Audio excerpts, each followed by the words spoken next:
Good morning. Good morning, everyone. Good morning. I am a constituent of the Gage Park neighborhood. Since June, you decided to turn our park into a shelter. Our community is running lawless with illegal Venezuelans taking over our streets. We feel like prisoners in our own homes. As a taxpayer, we can't even enjoy our own park anymore. We are unable to take walks. Our amazing programs have been removed, especially for the disabled children that live near this park. We worked hard to improve our park, our neighborhood, but because of your irresponsible move, this is not impossible. Their illegal cars are parking on the residents' permit street. They are selling food without permit, causing traffic, yet no police reinforcement to help us. Guys are standing on the side of the building, doing God knows what, riding their bicycles around the neighborhood and looking to break into our houses, garages, and cars. Smoking weed and drinking in the park in broad daylight. You guys threw us to the wolves, and now we have to deal with the trouble you brought to our neighborhood. Unlike the illegals, as a legal immigrant myself, I know what I had to do to enter your country. I was required to do a background check, vaccinations, pay an expensive fee, bring a work letter from my previous job. Shall I go on? Some might be good, but the others are here to cause trouble. For example, my neighbors had their car broken into, packages stolen from their front yards, and someone pee on my property. Yes. I'm requesting Alderman Vasquez, Mayor Johnson, and those who made this decision to walk our neighborhood and see what's happening there. You want to look good by helping them, yet we taxpayers are left behind. We are now being put in harm's way because of the crimes they commit in our neighborhood. Your no-consequence policy tells them it's okay to commit these damn crimes. Now, what about the citizen and the legal immigrants who came before them? We're still waiting years for our own families to enter this country legally. It is frustrating to see our voice censored and feeling hopeless. Finally, we know the illegals are returning in the middle of the night, parking our residential permit area, acting if the shelter is a bed and breakfast. They need to leave now. We want our park back, and we demand that. It's not fair. You guys putting us in jeopardy. Kids cannot go outside. 2 weeks ago, someone was peeing in my yard. A lady grabbed a branch off a tree and took my package from Amazon. They are breaking to cars. 6:53 a.m. I have videos to prove. Break into cars, and we cannot do nothing about it. Cops come, they see, and they go away. Selling food all the time. Thank you very much for your comment. I came down here for homelessness, and try to get housing, rental assistance, etc. And it seemed like y'all playing a political game with my family, and I'm a straight shooter. So you just got, I can withstand the truth. So I can understand somebody say, no, we ain't giving y'all nothing. I can respect that. Just tell me just like that. I ain't helping you get nothing. But y'all giving these migrants something. They keep on coming down here to people, pressing, hey, this what's going on in our neighborhood. This what's going on in our neighborhoods. And then the news don't even show what needs to be shown. That's right, fake news. That's why you got more real news right here. You see, because I've been doing investigations, because when them migrants first came to the 49th Ward, I gave them clothes. I gave them coats.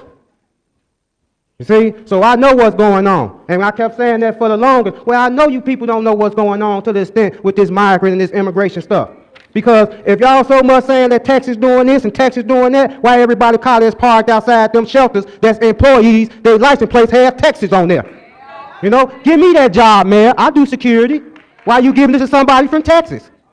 You see, that's what's going on. Don't hell me come out here. I told y'all, I had to let go last time because it's stuff involving my child. So me as a father, and I know that these places are against fathers. They're against husbands. I'm a married man. You know what I'm saying? So I'm standing up for men. I'm standing up for these homeless shelters that y'all got our people in that got mold, that got rats, that got roaches, bed bugs, etc. And y'all putting them in nice hotels. What's going on with that? How's our people? Y'all that bring Chicago home needed to fail. And I put for it to fail. Because if you want to bring the citizens of Chicago home, them people that's already in shelters, especially our veterans, they died for us. They died for us, especially our veterans. Put them in CHA properly. House them. You ain't got to spend no dime as much as the millions and billions that been spent for these immigrants here, these migrants here, these asylum seekers here, which ultimately are illegal here. And there's people here that been going on the radar, they can't get a green card or work permit, and they've been here 20, 30 years. Seniors, panhandling on the street because they can't get nothing. I'm for the people. And I ain't coming. Thank you. We're going to talk about this executive order of yours that comes from 2023-16, where I'm not going to read it all because I don't have the time.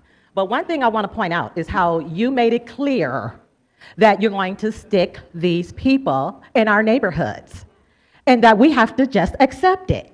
That's absolutely not, because we've talked about this since last year, when most of you older people who did not stand up with us and reject the sanctuary city. Now, I got a problem with that, and I spoke that on December 14th. So I think we need to cut down the staff of the older people here.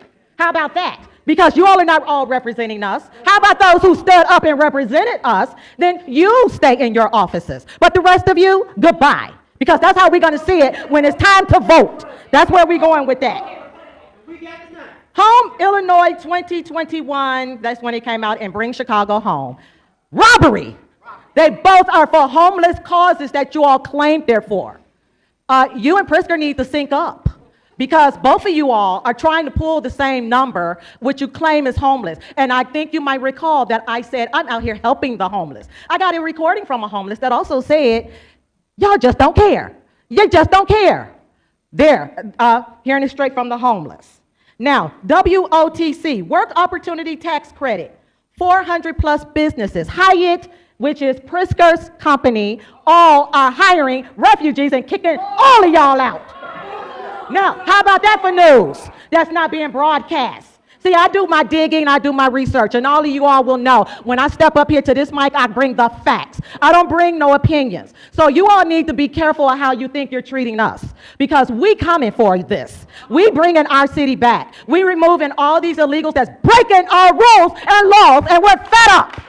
So it needs to stop. Get your police out there and stop them breaking these laws. I got a lot more to say, but since my time is up, I think I picked on the most important, essential matter.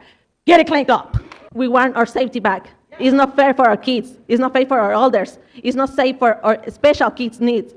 You take the field house from us, and our neighborhood is trash now. I dare you to walk by there at night, and I promise you, you will not like it, and you will not be back there. The system is failing us. We are the ones who put you there, and we are the ones who can take you back the power. That's all. Gage Park is not anti-immigrant. We have documented and undocumented people living in our neighborhoods. Ever since the migrants started to move in our field house, we started to see an increase in in violence. As a matter of fact, there was a gang violence because someone got killed on 55th and Western in front of the field house, and so a lot of people speculated that it was gang related. People do not feel safe even going to the park anymore. We have seen an increase in alcohol use, drug use, cars being broken into, and only that, but people are also breaking into garage doors. Someone seeking asylum doesn't do that. When my family came here, my family benefited from the Reagan administration during that time frame. That type of immigrant, people came here to work, they came here to build, and they came here to respect. The people that are moving in here now are not respecting us. They're not respecting our neighborhood. They're littering everywhere. People don't feel safe. And I'm also very disappointed in Andre Vasquez and Carla Ramirez Rosa. For some weird reason, you all are getting media time, yet we literally had a press conference on Sunday talking about this, yet for some weird reason, the media chose to pick Andre Vasquez's side and not our side, and that's why we're here. Just to let you know, as you all know, that the Democratic National Convention is going to be happening in November. Just to let you know that the Democratic National Convention is going to be here in November, and there's a growing number of people in the Hispanic community that will not be voting the same way as they did before. And this is for everybody here. Everybody here. Everyone should be trembling right now because there is a movement happening that people will not be voting the same way. Thank you very much.